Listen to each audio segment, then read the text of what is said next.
ሻሎም ቅዱሳን እንዴት ናችሁ? ሰላም ናችሁ ወይ?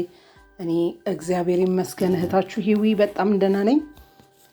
እግዚአብሔር ይመስገን። ዛሬ ደግሞ በአዲስ ነገር መጥቼላችኋለሁ ወደ እናንተ። በውስጤ እግዚአብሔር ያስቀመጠውን ነገር ሼር ላደርጋችሁ። ዛሬ የምንነጋገረው ስለ እረፍት ነውና እስቲ ስለዚህ እረፍት ትንሽ ማውራት ፈልጋለሁ። ስለ እረፍት በእግዚአብሔር ውስጥ ስላለው እረፍት ልናወራ ትንሽ ጥቂት ፈልጋለሁና ዛሬ በዕብራውያን 4:1 እስከ 11 ጀምሮ ያለውን ቃል በመመርኮዝ ስለ እረፍት ያሉትን ነገሮች እንድናወራ ፈልጋለሁ። ምክንያቱም እኛ ክርስቲያኖች በምንድን ነው እረፍታችን ለምንድን ነው ማናርፈው በሚለው ማየት ስለፈለኩ ነው። ምክንያቱም ብዙ ጊዜ የሚረብሸኝ ነገር ስለሆነ በውስጣችንም በክርስቲያኖችም ስንኖር በክርስትና ስንኖር በእግዚአብሔር ነው ምናምነው ብለን ሁሉ ነገር እንጀምራለን፣ እናገራለን፣ እንመሰክራለን። ግን የውስጣችንን እረፍት ቼክ ማድረግ ስላለብን ማለት ነው። የውስጣችንን እረፍት በእግዚአብሔር ቃል ስናየው ምን ይመስላል በሚለው ለምን እረፍት ያስፈልጋል በሚል ርዕስ ለምን እረፍት ያስፈልገናል ርዕሴ ለምን እረፍት ያስፈልገናል በሚል የዕብራውያን 4:11 ላይ ከ11 ጀምሮ ከ1 እስከ 11 ጀምሮ ያለውን ቃል አነብና በዛ መሰረት የምናይ ይሆናል ማለት ነው። እስቲ እግዚአብሔር ይረዳኛል። በጌታ በኢየሱስ ክርስቶስ መንፈስ ቅዱስ ሆይ እንድታስተምረን፣ እንድትገልጥልን፣ ቃል እንድታብራራልን በኢየሱስ ስም ጸልያለሁ። በአንደበቴ እንድትናገር፣ በአእምሮዬ እንድታስብ መንፈስ ቅዱስ ሆይ እንድታግዘኝ፣ አንደበት እንድትሆነኝ፣ ይሄን የሚሰሙ ደግሞ ከእረፍት ወደ ከጭንቀት የሚያርፉበት በቃል የሚያርፉበት እውነትን የሚያውቁበት እንዲሆን የሚሰማኝ ይህን ድምፅ የሚሰማ ሁሉ የእረፍት ጊዜ እንዲሆንላቸው የእረፍት ዘመን እንዲሆንላቸው በኢየሱስ ክርስቶስ ስም ጸልያለሁ። እግዚአብሔር ሆይ ቃልህን ግለጥልኝ፣ በአፌ ተናገር፣ በአእምሮዬ በልቤ አስብ። መንፈስ ቅዱስ ሆይ ጊዜውን ላንተ ሰጥሃለሁ በጌታ በኢየሱስ ስም አሜን።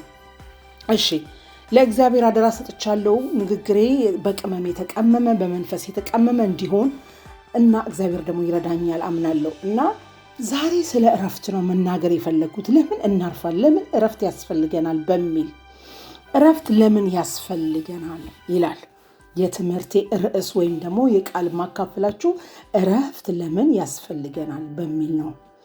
ስለዚህ ዕብራውያን ላይ 4:1 እስከ 11 ምን ይላል? አነበዋለሁ። በጌታ በኢየሱስ ፍቅር አነበዋለሁ። እንደዚህ ይላል፣ እንግዲህ ወደ እረፍት ለመግባት ተስፋ ገና ቀርቷል። ከሆነውም ምናልባት ከእናንተ ማንም በማያውቀው መስሎ እንዳይታይ አትፍራ። ስለዚህ ደግሞ እንደተናገረ ለእኛም የምስራችሁ ተሰብኳልና፣ ዳሩ ግን የሰሙት ቃል ከሰዎቹ ጋር በእምነት ስላልተዋዋዳቸው አልጠቀማቸውም። ሰራውም ዓለምም ከፈጠረው ጀምሮ ምንም እንኳን ቢፈጸም እንዲህም ወደ እረፍቴ አይገቡም ብሎ በቁጣ ማለው እንዳለ እኛስ ያመንን ወደ እረፍት እንገባለን። ስለ ሰባተኛውም ቀን በአንድ ስፍራ እግዚአብሔር በሰባተኛው ቀን ከስራው ሁሉ አረፈ ተብሏልና በዚህም ስፍራም ደግሞ ወደ እረፍቴ ይግቡም። ስለዚህ በዚህም ደግሞ ወደ እረፍት ይግቡ።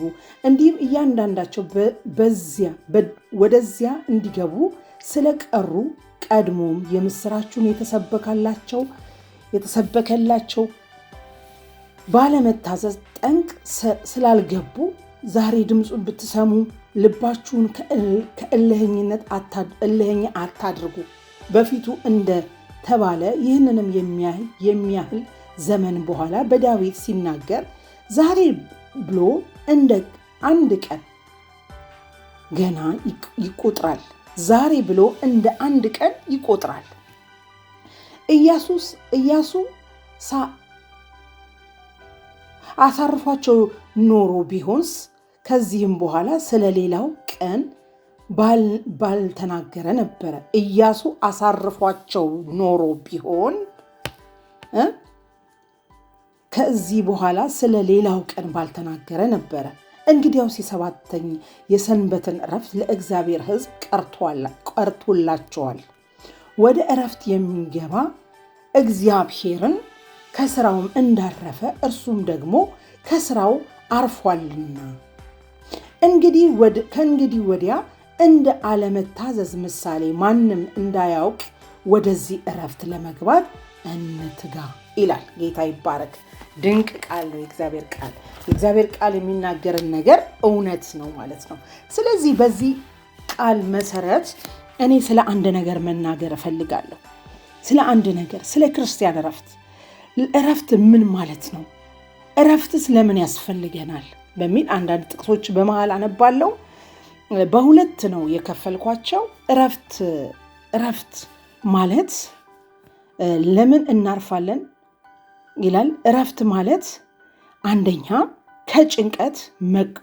ከጭንቀት መውጣት ማለት ነው። አንዱ ዕረፍት አረፍኩኝ ስል ያለ ጭንቀት መሆን አለበት።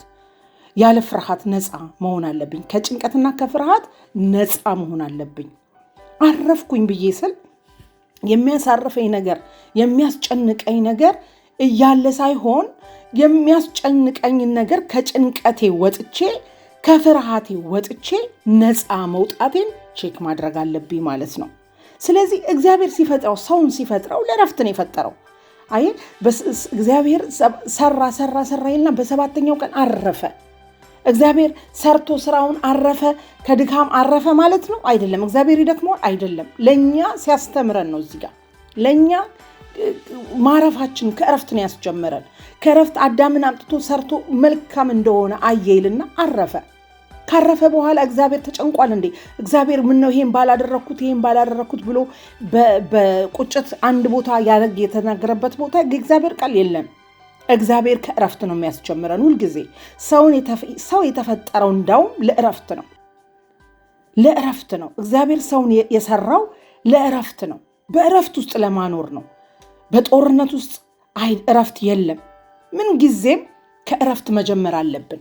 ከዕረፍት መጀመር ካለብን በምን ውስጥ ነው? ምን አይነት ቃል ማሰብ አለብን መስላችሁ? ዕረፍት አለኝ ብዬ ስል የእግዚአብሔርን ቃል ተፈጸመ የሚለውን ቃል ማስታወስ አለብን። እኔ ለማረፍ ተፈጸመ ብሏል። እኔን ለማሳረፍ ሁሉን ነገር በእሱ መስቀል ላይ ፈጽሞታል። እኔ ዛሬ ስለተጨነኩ የሚመጣ ነገር የለም፣ የሚቀየር ነገር የለም።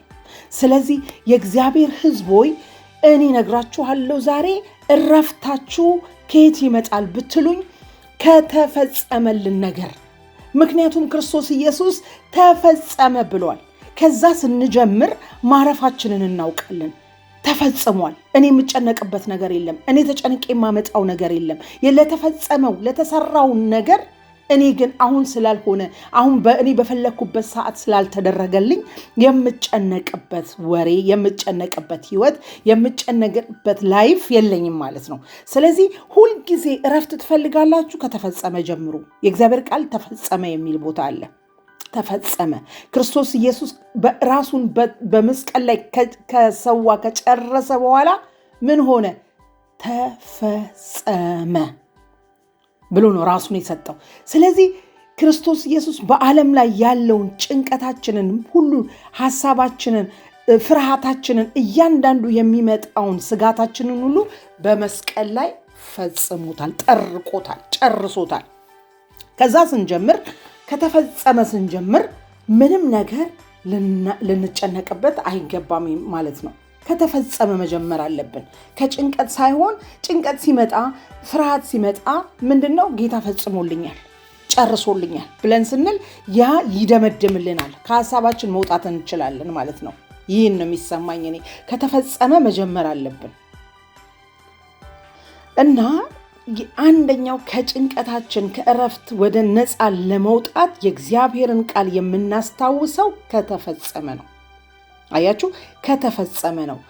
ግን ጭንቀት ያለበት ዕረፍት የሌለበት ሰው ሕፃንነት ነው። ሕፃንነት ለምሳሌ ሕፃኖች አስታችሁ እንደሆነ ሕፃናቶች ለመተኛት አይፈልጉም።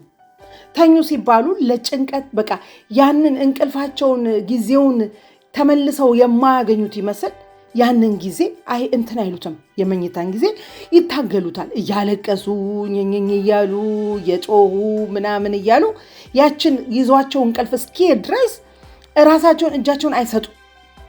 አያችሁ። ስለዚህ እኛም ከእረፍታችን ነፃ ለመውጣት ከጭንቀታችን ነፃ ለመውጣት ከፍርሃታችን ነፃ ለመውጣት እንዲሁነን ለእግዚአብሔር እጃችንን አንሰጥም። እረፉ ተኙ ሲለን እኛ ወይ ለምን ጌታ ሆይ ለምን እያለን ራሳችንን እናስጨንቃለን። ልክ እንደ ህፃናቶች። ግን ህፃናቶቹ ተኝተው አልቅሰው ህፃናት ተኝታችሁ ልክ ውስድ ብለው ድምፃቸው ጸጥ ሲል ታስተኟቸውና ደስ ይለዋል። እናትና አባት ሁሉም ደስ ይለዋል። እርፍ ብሏል። ላይ ያጻ ልጅ እርፍ ብሏል። በመተኛቱ ደስተኛ ትሆናላችሁ። እግዚአብሔርም ለኛ እንደዛው ነው። እኛ ይሄ ያስጨነቀኝ፣ ይሄ በጣም ጠበበኝ፣ ጨነቀኝ፣ ፈራው ብለን እንነጫነጫለን፣ እናለቅሳለን። እግዚአብሔር ላይ እንነጫነጫለን። እግዚአብሔር ላይ ግን እግዚአብሔር ደግሞ አንዴ እርፍ ብለን ተፈጸመ በተለይታ የተደረገልንን ነገር ተለይታ የሆነ ቃላት አለ፣ የግሪክ ቃል ግን በአፌ ማለት አልችልም። ተፈጸመ ማለት ነው። ልክ እዛ ውስጥ ስንገባ እና ጸጥ ብለን እረፍት ስንወስድ ለእግዚአብሔር ሁሉን ስንተውለት እግዚአብሔር በዛ ይደሰታል፣ መስራት ይጀምራል።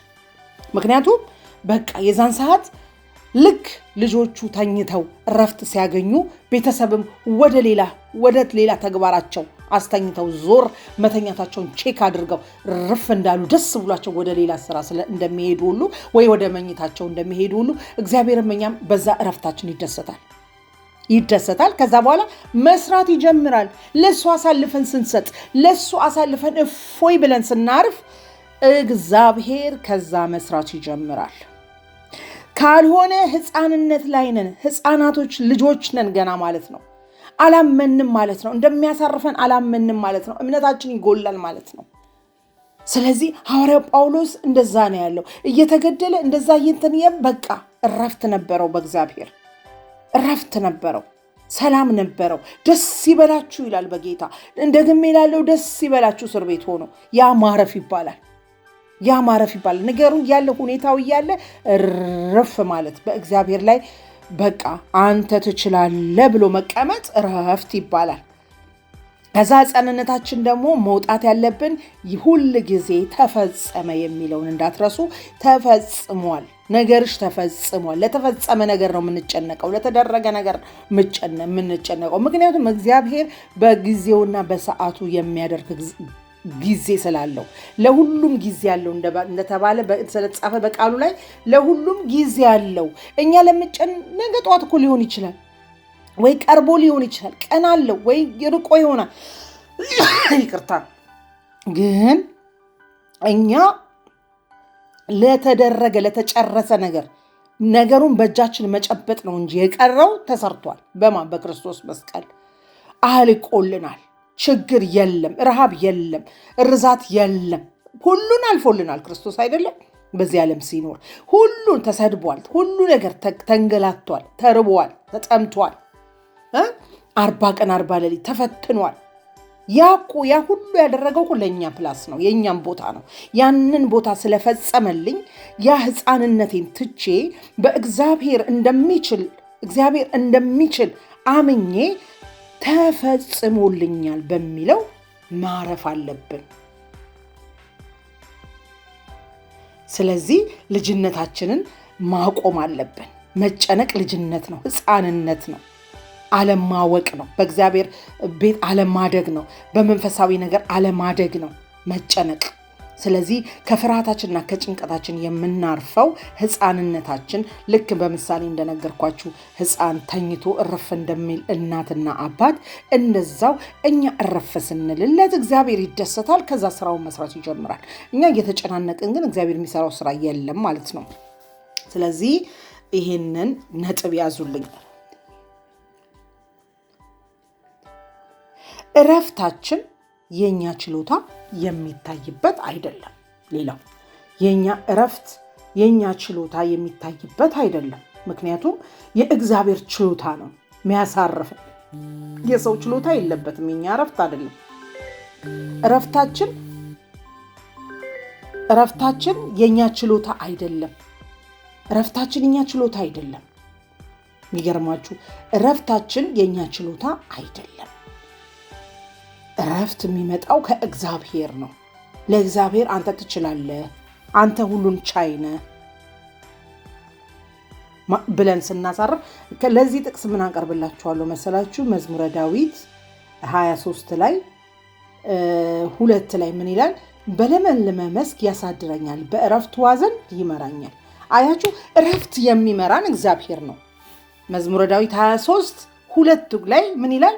በለመለመ መስክ ይመራኛል፣ በእረፍት ውኃ ዘንድ በለመለመ መስክ ያሳድረኛል፣ በእረፍት ውኃ ዘንድ ይመራናል። ስለዚህ በእረፍት የሚመራ እግዚአብሔር ነው። ከኛ ችሎታ ምንም የሚሆን ነገር የለም። ከኛ ችሎታ የሚመጣ ነገር የለም። የሚመጣው ከእረፍት ከእግዚአብሔር ከሚያሳር በለመለመ መስክ የሚመራ በእረፍት ውኃ ዘንድ የሚያሳድር ዘንድ በእረፍት ውኃ ዘንድ ይመራኛል። የሚመራን እረፍት የሚሰጠን ማን ነው? እግዚአብሔር ነው ማለት ነው። እረኛችን እግዚአብሔር የሆነው ነው ማለት ነው። ሙሉን አላነበውም፣ ችን ብቻ ቦታን የፈለኩት 2 ላይ በለመለመ መስክ ያሳድረናል፣ በእረፍት ውኃ ዘንድ ይመራናል። እረፍት ኬት ነው የሚገኘው? ከእግዚአብሔር ነው የሚገኘው፣ ከኛ ችሎታ አይደለም። እረፍት ኬት ነው የሚገኘው ብትሉኝ፣ አንደኛ ቀደም ከጭንቀት ከእረፍት ማረፍ ያለብን ተፈጸመ የሚለውን፣ ሁለተኛ ደግሞ ከማን ነው እረፍት የሚገኘው? ከእግዚአብሔር ዘንድ ነው። ስለዚህ ጥቅስ ምን አስቀመጥኩላችሁ? መዝሙረ ዳዊት 23:2 ላይ በለመለመ መስክ ያሳድረኛል፣ በእረፍት ውኃ ዘንድ ይመራኛል። እረፍት ኬት ነው የሚመጣው? ከእግዚአብሔር ነው የሚመጣው ማለት ነው። አሜን። የሚያሳርፍ እግዚአብሔር ነው። ከጉልበታችን እረፍታችን በጉልበት የሚመጣ ነገር አለ፣ በትግል የሚመጣ ነገር አይደለም። ከእግዚአብሔር ሲሆን ማረፍ እንችላለን። ከእግዚአብሔር ችሎታ የሚመጣ እረፍት ይባላል። አያችሁ ዘፍጥረት ላይ ምንድነው? ዘፍጥረት 1:31 ላይ እስቲ የመጨረሻውን ዘፍጥረት 1:31 ምንድነው የሆነው? አረፈ ይላል። 31 ላይ ምን ይላል? እግዚአብሔርም ያደረገውን ሁሉ አየ፣ እነሆም ደግሞ መልካም ነበረ። ማታም ሆነ ጠዋትም ሆነ 6ኛው ቀን እግዚአብሔር ከስራው አረፈ። እግዚአብሔርም አለ እነሆ መልካም እንደሆነ አየ፣ ከስራው አረፈ። አያችሁ ሰርቶ እየሰራ አረፈ እያለ ይመጣል። እግዚአብሔር ነው የሚሰራው እንጂ አዳም አይደለም። እዛ ጋር እየሰራ ያረፈ የነበረው እግዚአብሔር ነበረ። እየሰራ የነበረው እግዚአብሔር ነበረ። እያደረገ መልካም እንደሆነ እያየ እግዚአብሔር ነበረ የሚሰራው። አዳም ግን በእረፍት ውስጥ ነበረ። ስራ ተብሏል እንዴ? በተሰራ ነገር ላይ ነው ቁጭ ያደረገው። በተዋበ ነገር ላይ ነው። ገነትን የመሰለ ኤደን ገነት የመሰለ ልምላሜ፣ አቮካዶ፣ ሁሉ ነገር በሞላበት የሚበላው ማንጎ፣ ምኑ ጊሽጣው፣ ሁሉ ነገር እንግዲህ የማውቀው አትክልት ነው። ያ ሁሉ ያለበት ወይኑ፣ ሁሉ ነገር ያለበት ላይ እረፍት ላይ ነው ቁጭ ያደረገው። ሲጀመር እኛ ለእረፍት ነው የተጠራ ነው፣ ለጭንቀት አልተጠራንም። ምክንያቱም ክርስቶስ ነፃ አውጥቶናል። ለምን ነፃ አውጥቶናል? አርነት አውጥቶናል። ከባርነት ቀንበር፣ ከጭንቀት ቀንበር፣ ከኃጢአት ቀንበር ነፃ ስላወጣን እኛ ለነፃነትን የተጠራ ነው፣ ለእረፍትን የተጠራ ነው። ለመጨነቅ አልተጠራንም። ለእግዚአብሔር አንተ ትችላለህ። ከዓለማዮች የምንለየው ለምንድን ነው? አንታገልም በራሳችን። እግዚአብሔር ነው በለመለመ መስክ የሚያሳድረን፣ በእረፍት ውኃ ዘንድ የሚመራን። እረፍ በሱ ላይ ማለት አለብን ማለት ነው። ሃሌሉያ ሃሌሉያ። እሺ ሌላ ደግሞ ጥቅስ አለኝ። ሁለተኛ ዜና 20:17 ላይ ምን ይላል? እስቲ እናንብበው። ሁለተኛ ዜና 20:17 ብናነበው ጥሩ ነው፣ እየገባን ይሄዳል። ስለ እረፍት 20:17 እንደዚህ ይላል። እንዲህም አለ ይሁዳ ሁሉ በኢየሩሳሌም የምትኖሩ አንተም ንጉሱ ሲዴቅሮጥን ስሙ። እግዚአብሔር እንዲህ ይላል፣ ሰልፉ የእግዚአብሔር ነው እንጂ የእናንተ አይደለም። ስለዚህ ታላቅ ወገን የተነሳ አትፍሩ፣ አትደንግጡ። ሰልፉ የእግዚአብሔር እንጂ የእናንተ አይደለምና፣ ስለዚህ ታላቅ ወገን የተነሳ ከታላቅ ወገን የተነሳ አትፍሩ፣ አትደንግጡ። መፍራት የለብንም። ለፍርሃት አልተጠራንም። ለፍርሃት ለመደንገጥ ኮሽ ባለ ቁጥር ውይ ብለን ልንደነግጥ አይገባም። ከዚህ እንጀምራለን። እግዚአብሔር ነው የሚያሳርፈው። ሰልፉ የእግዚአብሔር ነው። ለእግዚአብሔር ሰልፉን አሳልፈን ስንሰጥ እግዚአብሔር የሚያሳርፍ አምላክ ነው። እኔ በራሴ ችሎታ መታገል እንደሌለብኝ ነው እዚህ ጋር የሚሰማኝ። እናንተ በእናንተ ችሎታ መታገል የለባችሁም። የሰልፉ የእግዚአብሔር ነው እንጂ የእናንተ አይደለም። ስለዚህ ታላቅ ወገን የተነሳ አትፍሩ፣ አትደንግጡም ካለ እግዚአብሔር በቃ እረፉ። አሜን፣ እረፉ። እግዚአብሔር የእረፍት ዘመን ያድርግልን።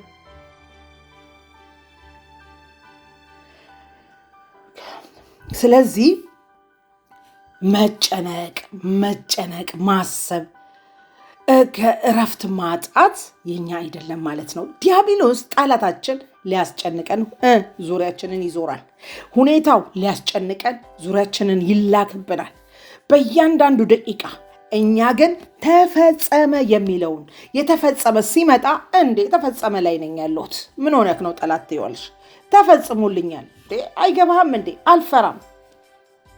ሰይፉ የእግዚአብሔር ነው እንጂ የኛ አይደለም። ስለዚህ ለእግዚአብሔር አሳልፈን መስጠት አለብን።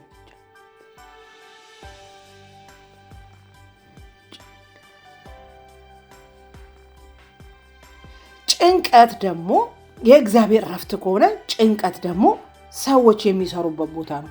በጭንቀት ሰርቼ እኔ ራሴን አሻሽላለሁ። ራሴን ሌላ ነገር ውስጥ መንፈሳዊ ነገር ውስጥ የምንገባበት ነገር የለም። በመንፈሳዊ በመንፈስ ነው የሚሰራው። ጭንቀት ቦታ ከሆናችሁ ጭንቀት የሰው የስጋ ሐሳብ ነው፣ የሰይጣን ሐሳብ ነው፣ የሰው አሰራር ነው። ከዚህ ከጭንቀት መውጣት አለብን። ማናቸውም ነገር የሚያስጨንቀኝ ከየት ነው የተጀመረው? መጀመሪያ መፈጸሙን ማወቅ አለብኝ።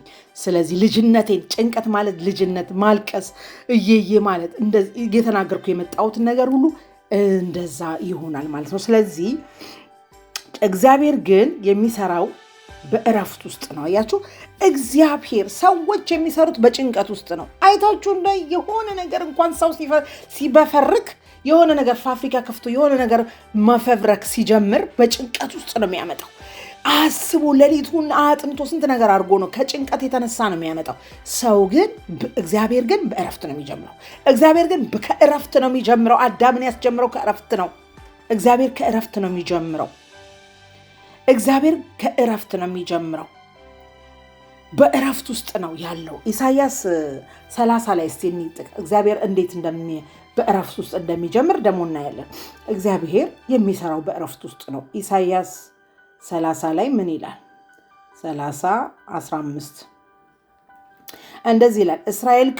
የእስራኤል ቅዱስ እግዚአብሔር እንዲህ ይላል፣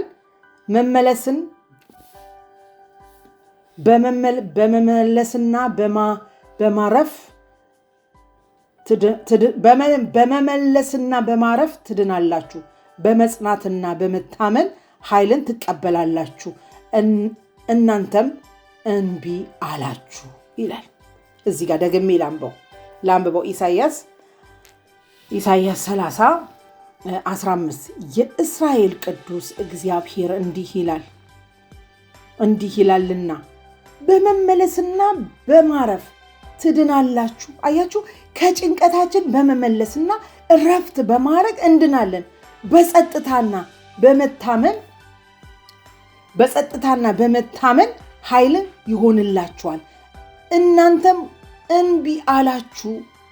አያችሁ፣ በመመለስ የሚመጣው ምንድነው? እረፍት የሚያመጣው ምንድነው ስንል እረፍታችን በምንድነው ስንል በመመለስና በማረፍ። እግዚአብሔር እንደዚህ ያለ ቀጥታ የእግዚአብሔር ትንቢት ቃል ነው ይሄ።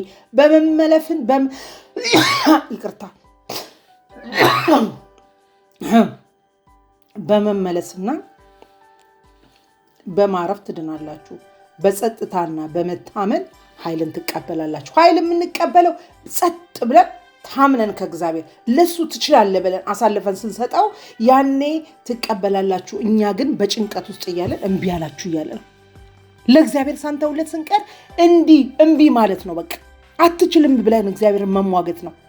አሳልፈን አለመስጠት፣ ለሱ ትውት አድርገን እፎይ ብለን አለመተኛት፣ ሌሊታችንን ማጣት፣ ሌሊታችንን በእንቅልፋችንን መሰዋት፣ በጭንቀትና በተለያየ ሀሳብ እኔ ሆኜ ስለማቅ እምቢ ማለት ነው። ግን የሚሰራው እግዚአብሔር በምን ውስጥ ነው ስትሉኝ፣ በመመለስና በማረፍ ውስጥ ትድናላችሁ። በእረፍት ውስጥ አለ እግዚአብሔር። እንዲህ ይላል የሰራዊት ጌታ እግዚአብሔር ዛሬ እንዲህ ይላችኋል፣ በመመለስና በማረፍ ውስጥ ትድናላችሁ። በጸጥታና በመታመን ኃይልን ትቀበላላችሁ። እናንተ ግን እምቢ አላችሁ። ስለዚህ እናንተ ዛሬ እምቢ ማለት ሳይሆን እሺ፣ በእረፍቴ ውስጥ፣ ጸጥታዬ ውስጥ፣ በመታመኔ ውስጥ ኃይልን እቀበላለሁ። ይሄን ቃል ድገሙት። በመታመኔ ውስጥ እኔ ለራሴ ወስዳለሁ። እናንተም የምትሰሙኝ ለራሳችሁ ወሰዱ። እኔ በመመለሴና በማረፌ እረፍትን እቀበላለሁ። በጸጥታዬና በመመለሴና በማረፌ እድናለሁ። በመመለሴና በማረፌ ይቅርታ፣ ውይ ጉንፋን ይዞኛል። በመመለሴና በማረፍ እድናለሁ። በጸጥታዬና በእምነቴ ኃይልን እቀበላለሁ። ከእግዚአብሔር ከጸጥታና ከእረፍት ነው ሰላምን የሚሰጠው። ብዙ ነገር የሚደረገው ከጭንቀት ሰው ምንም ሊያደርግ አይችልም። ጭንቀት ሰዎችን የሚሰብር ቦታ ነው። ጭንቀትን የምንሰበርበት ቦታ ነው፣ የምንሰራበት ቦታ አይደለም። እግዚአብሔር የሚሰራው በእረፍት ነው። እረፍት ሰልቬሽንን ይሰጣል። እረፍት ሰልቬሽንን ይሰጣል። ስለዚህ የማርታ ስፕሪትን ማስወጣት አለባችሁ። አያችሁ፣ ማርታ ቅሽቅሽ ነበር የምትለው። ጌታ ከቤቷ ጣራ ገብቶ አዋት ሆኖ እንዲህ ነው የምንሆነው እኮ እኛም እግዚአብሔር ከኛ ጋር ሊያደርግ ሊሰራ ቁጭ ብሎ እኛ በስንቱ ጭንቀት በስንቱ እረፍት በማጣት እንባዝናለን። ቆመን ስንሄድ ቀጥታ ሰዎች እንመስላለን። በሀሳባችን እንባዝናለን፣ እንቅልፍ እናጣለን፣ የምናስበውን አናቃም። የማርታ ስፕሪት ይዞናል። በዚህ መንፈስ ውስጥ ካላችሁ የማርታ ስፕሪትን ዛሬ አስወጡ። የማርታ ስፕሪት ከእያንዳንዳችን ላይ ለምን ጌታን በቃ ለማስደሰት የምታስደስቱ የመሰላችሁ የምታስቡት ነገር ቅሽብሽብሽብሽ ሌላ ነገር ውስጥ ትገባላችሁ። እንደዛ አይደለም። የማርታ ስፕሪት ይውጣ። ስለዚህ ዛሬ የማርታ ስፕሪትን አውጥተን የማርያምን ስፕሪት በመረጋጋት እግዚአብሔር እግር ስር ድግፍ ብሎ ምን ልታዘዝ እግዚአብሔር ሆይ ምን ያንተን ድምፅ ልስማ ብሎ ረፍ ብሎ በመታዘዝ ውስጥ በመስማት ውስጥ እግዚአብሔርን በማዳመጥ ውስጥ በማረፍ ውስጥ እረፍት አለ። ስለዚህ የማርታ ስፕሪት ያስፈልጋል። እረፍት ደግሞ ዘሎ የሚመጣ ነገር አለ፣ መሰራት ያለበት ነው። እረፍት ዘሎ የሚመጣ ነገር አለ። ታውቃላችሁ፣ ማርያም እረፍቷን በማረፍ ነው። ያው እዚህ ላይም በማረፍ ነው አይደል ያለው? በማረፍ እርፍ ብላ በማየት ነው ጌታም የተቀበላት። እስቲ ምሳሌ ያደረጋት ይያት።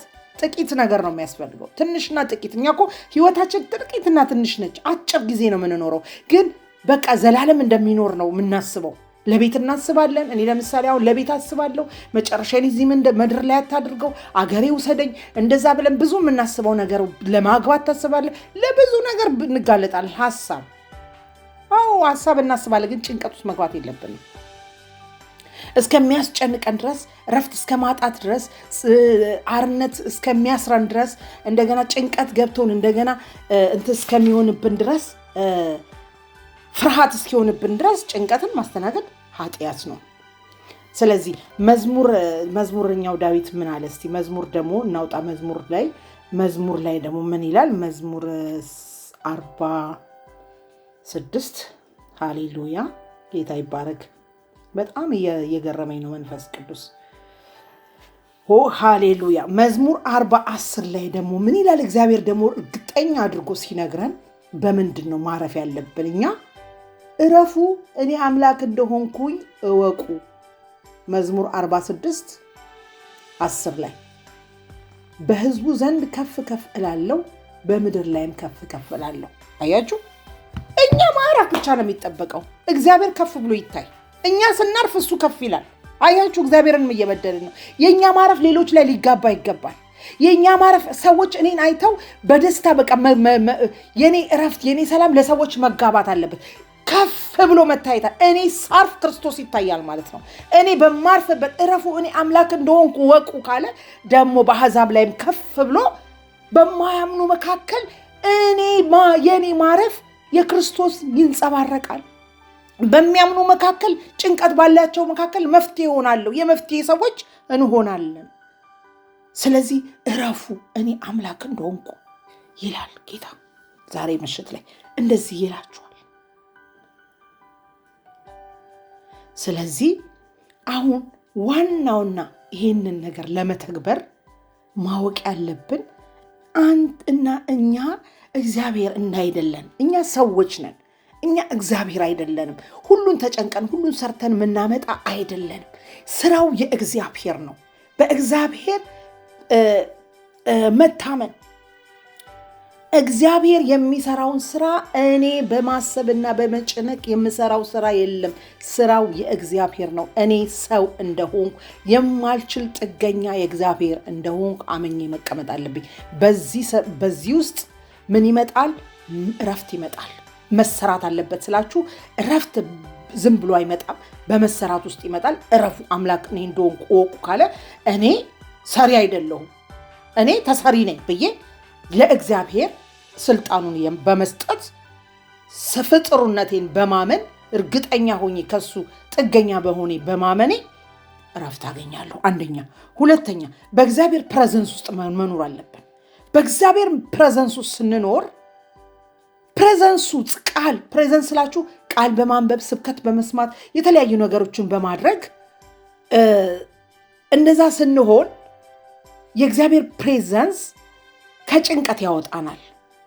የእግዚአብሔር ፕሬዘንስ ከጭንቀት ያወጣናል። ዘጸአት ላይ እስቲ አንድ ቃል ደግሞ ዘጸአት 33 ላይ የእግዚአብሔር ፕሬዘንስ ከጭንቀት ያወጣናል። እግዚአብሔርም እኔ ከአንተ ጋር ነኝ እንዳልሁ አሳርፍሃለሁ አለው።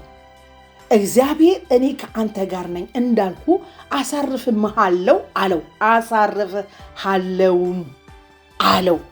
አያችሁ፣ እኛ የእግዚአብሔር ፕሬዘንስ መኖሩ መገኘቱ ከኛ ጋር ከሆነ እረፍት ነው የሚሰማ። እግዚአብሔር ከኛ ጋር ከሆነ እረፍት አለ። ስለዚህ የእግዚአብሔር ፕሬዘንስ ከኛ ጋር መኖር አለበት።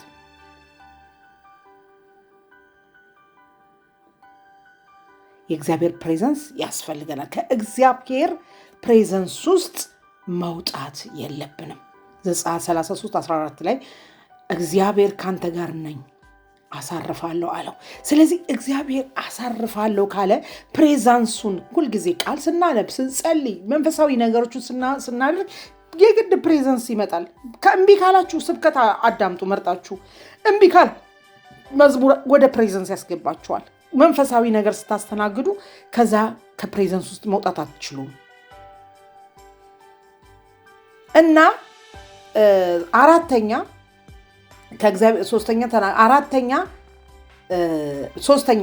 ሶስተኛ ከእግዚአብሔር መማር አለብን። ከሰው አይደለም መማር ያለብን፣ ከራሱ ከእግዚአብሔር መማር ስንጀምር፣ ከራሱ ፕሬዘንሱን ስንጠብቅ እግዚአብሔር ራሱ እያስተማርን ከዛ ውስጥ አንወጣም። ከእግዚአብሔር ድምፅ መስማት አለብን፣ መጠበቅ አለብን። ይመጣል የእግዚአብሔር ድምፅ። በዛ በፕሬዘንሱ ስንሆን የእግዚአብሔር ድምፅ ቅርብ ነው ሊመጣ። አራተኛ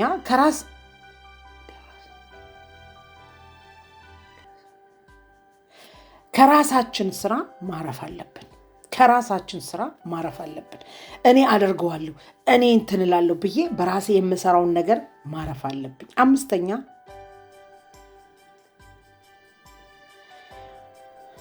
አይኖቻችንን መክፈት እረፍት ይሰጠናል። አይኖቻችን ሊከፈቱ ይገባል። በለዚህ ጥቅስ አለኝ። አይኖቻችን የመጨረሻውና አምስተኛው ምንድነው? አይኖቻችን ሊከፈቱ ይገባል።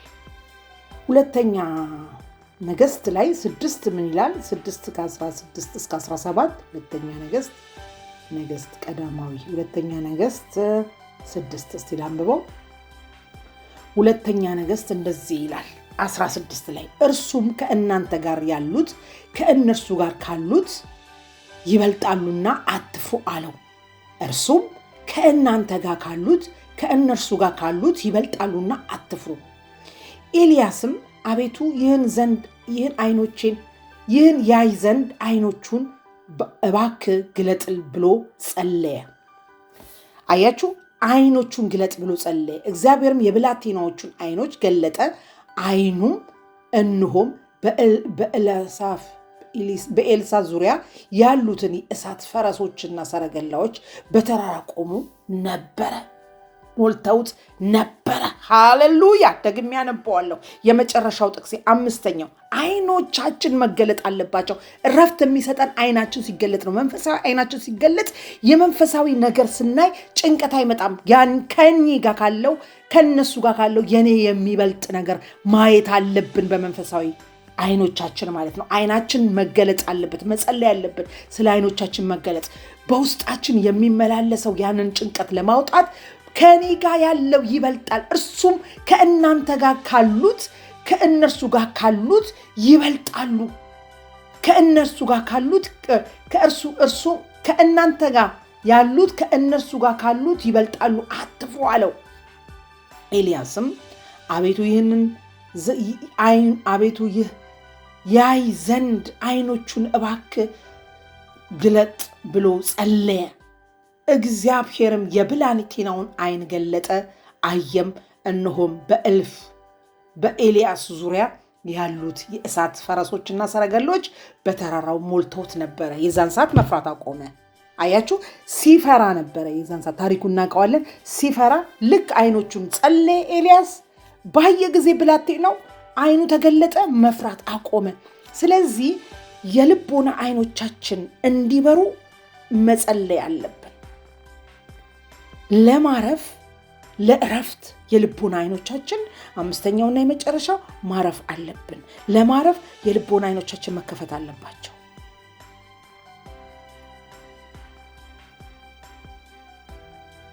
ይሄ የመጨረሻዬ ነው። ማረፍ በቃ ለማረፍ የልቦና ዓይኖቻችን መከፈት አለባቸው።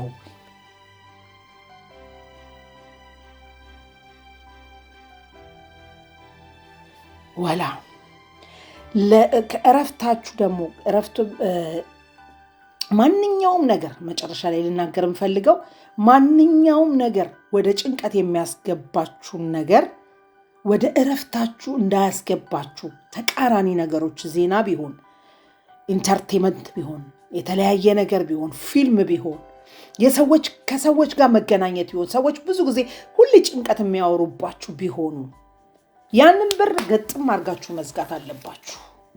ያንን በር ካልዘጋችሁ ያ የሰማችሁት ነገር ለጊዜው ባይሆን ጭንቅላታችን ሬጅስትሬ ስለሚያደርገው አንድ ቀን በጭንቀት ስትመጡ በጭንቀት ውስጥ አምጥቶ ሊዘረግፍላችሁ ይችላል። ከምናየው መቆጠብ አለብን። ከምንሰማው መቆጠብ አለብን። ከሰዎች መቆጠብ አለብን። ሁል ጊዜ ፖዚቲቭ ከሚያወሩ ሰዎች፣ ሁል ጊዜ አንድ አይነት ጭንቀት እንዲህ አርጅተን አሁን ወይኔ ምን እንሆን ወይኔ ከሚሉ ሰዎች መራቅ አለብን። ይህን በራችንን የሰላማችንን በር ጭንቀት የሚያመጣ የሰላማችንን የሚያናጋ ነገር፣ ሰላማችንን የሚነካ ነገሮች ላይ ያሉትን ነገሮች ፈጽመን በሩን መዝጋት አለብን። እንደዚህ ሲሆን ጭንቀት አይኖርም። ከእረፍት እንጀምራለን። ከተፈጸመው እንጀምራለን። ከእግዚአብሔር እረፍት እንጀምራለን። እረፉ እኔም አምላክ እንደሆንኩ እወቁ ያለውን እግዚአብሔር ጠንቅቀን እያወቀን እያረፍን እንቀጥላለን ማለት ነው። ስለዚህ ዛሬ በጣም ረጅም ጊዜ ነው የወሰድኩት። በጣም ደስ ብሎኛል። ጌታ መንፈስ ቅዱስ ረድቶኛል። የረዳኝን እግዚአብሔርን አመሰግናለሁ። ይህ የመጣው ቃል እያንዳንዳች ለአንድ ሰው ፈውስ እንደሚሆን አምናለሁ። ለብዙ ሰዎች መለወጥ እንደሚሆን አምናለሁ። የአንዱን ቤት እንደሚከፍት አምናለሁ። የጭንቀት በሮች እንደሚንኮታኮቱ አውቃለሁ። በደሙ በሰላም የሚያኖር እረፍት የሆነው የእግዚአብሔር ቃል ወደኛ መጥቷል። ሲመጣ ደግሞ ዝናብና በረዶ ከሰማይ እንደሚወርድ ምድርንም እንደሚያረጋት ካበቅልና ታፈራ ዘንድ እንደሚያረጋት እንጀራንም ለሚበላ እንደሚሰጥ እንዲሁ የእግዚአብሔር ቃል ወደኛ ሲመጣ ለከንቱ አይደለም፣ ሰርቶ ነው የሚያልፈው። የሚነቀለውን ነቅሎ ነው የሚያልፈው፣ የሚተከለውን ተክሎ ነው የሚያልፈው። ስለዚህ አምናለሁ ማለት ነው። ሃሌሉያ። እኔን ሰርቶ እናንተ ሰርቶ ለብዙ ስለሚተርፍ ስለሚበቅል ስለምናጭደው ይህን አምናለሁ። እግዚአብሔርን አመሰግናለሁ። እግዚአብሔር ሆይ ስለረዳን እናመሰግናለን። ቃልን ስለገለጥክልን ተባረክ። የሰማነውን ቃል የሰሙት ቃል ስላልተስማማቸው የመጀመሪያ ያነበብኩት ቃል ዕብራውያን 4 ላይ የሰሙት ቃል በእምነት ስላልተዋሃዳቸው አልጠቀማቸውም ተብሎ እንደተጻፈው እኛ ጋር ግን ያኛ የሰማነው ቃል ጌታ ሆይ የሰማነው ቃል ሰምተን ስለምናምን ስለምንጠቀምበት እግዚአብሔር ሆይ አመሰግንሃለሁ። በነገር ሁሉ ቤታችንን ስለምትዳስስ ይሄ ቃል ሕይወት ስለሆነ እውነት ስለሆነ ስለሚበዛ እንዲበዛልን መጥተሃል። ሕይወት እንዲሆንልን እግዚአብሔር ሆይ እናመሰግናለን። በነገር ሁሉ ተባረክ ጌታ ሆይ አመሰግናለሁ። ስለረዳኝ እኔም አንደበቴን ስለተጠቀምክ፣ አይምሮዬን ስለተጠቀምክ፣ ልቤን ስለተጠቀምክበት እግዚአብሔር ሆይ በነገር ሁሉ ባረካለሁ በጌታ በኢየሱስ ስም አሜን። ጸሎቴን ቃሌንም ጨርሻለሁ። እንደምትባረኩበት በጣም አምናለሁ። አሁን ደግሞ ሰብስክራይብ፣ ሼር፣ ኮፒ ሊንክ እያደረጋችሁ ይህን አዲስ ፔጅን እንድታሳድጉልኝ ቅዱሳን በጌታ ፍቅር ጠይቃችኋለሁ። ተባረኩልኝ። ሻሎም